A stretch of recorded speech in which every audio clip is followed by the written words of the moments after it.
To start off, I wanted to ask both of you. I mean, I know you've obviously worked together on stage and All Is True or whatever, but I suppose you, Kenneth, what was it about Judi that you wanted to bring to the role of the grandmother? And then you, Judi, what was there for you that spoke to you about this script? I've learned with Judi that if you do ask her to do something, one of the things she likes to be is frightened.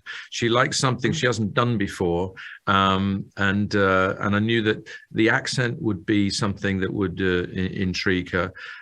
From my point of view, I wanted in the character a sort of directness that I felt was inspired by what my grandmother had, a stoicism and a sort of pragmatic quality. She was a very loving woman, but she was unsentimental. That's what I was looking for. And so I thought a frightened Judi Dench chasing those other qualities might be a good bit of casting. What about you, Jude? Well, I would have done it if you'd asked me to play the dog. Well, I did ask your agent if you played the dog, and they said you wouldn't. So that's another conversation. No, I want. Ken came down to my house and read me the script, and after that happened, there was absolutely no question that if he wanted me to play the part, there was no question, but I would play it, and I would. I was very, very moved by the script, and I'm extremely pleased I did do it, because we had a wonderful time doing it. Yeah.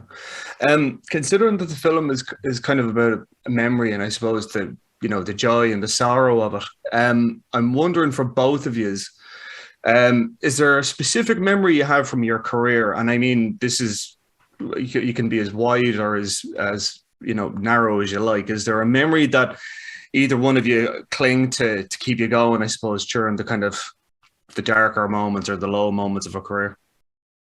I was thinking this very morning, it came out of nowhere, but I can remember 1st of February, 1988, Borough Market in London, the first day of rehearsal for Much Ado About Nothing, Shakespeare's comedy, which Judi directed. And I just woke up this morning. I knew I was going to see Judi. And Belfast is about a moment in my life where I felt most like myself, most at home, most settled. And another moment was that first day of rehearsal, Much Ado About Nothing. Judi was so at ease with that play.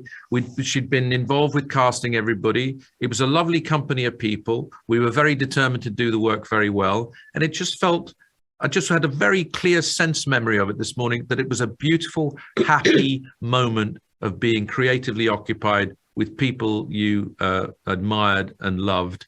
And so just the ease of that is a lovely memory, and it's completely associated with Judi and her atmosphere. How about you, Judi? Ease. If Kenny's going to talk about that, ease was the last thing I felt, because I had not direct. It was Ken who urged me to direct, and I had not done it before. I don't think it. Had I done it before? No, you hadn't. You hadn't. So I was extremely frightened. And in fact, it's not, I've directed a couple, well, Ken again in Look Back in Anger, but I don't ever want to do it again, because the actors gang up against you, and then they don't tell you what pub they're going to, and you're left all on your own with your own thoughts, and you don't know how to get it right.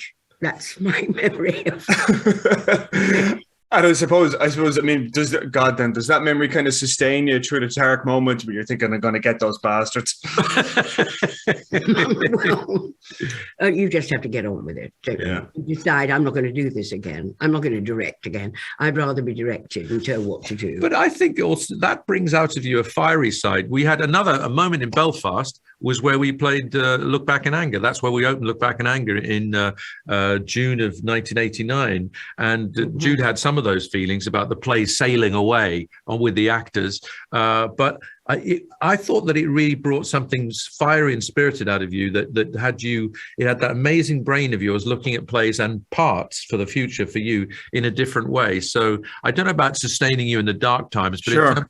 A surge of a different kind of creativity. I really saw it light you up. I'm not going to direct anything else again. Okay, I'm getting the wrap up there. So I'll. So of course, if in 5 minutes Ken said, "I've got a wonderful idea that you ought to direct," I'll say yes. There you go. And we're bringing you. You're going to be there in the first day of rehearsal, Brian, to 100%. see what one man's ease is another woman's misery, and see if you can objectively describe what it is. That line actually feels like a kind of a Shakespeare kind of thing. One man's ease is another man's terror, or something like that. Yeah, that's good. I like that. Okay, great stuff. Good Thanks to so much. talk to you. Thanks for seeing you. Cheers. Kids the same age as ours are getting killed. We can give these boys a better chance than we ever had.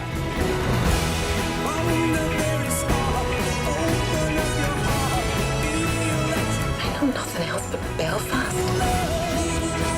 Go now. Don't look back.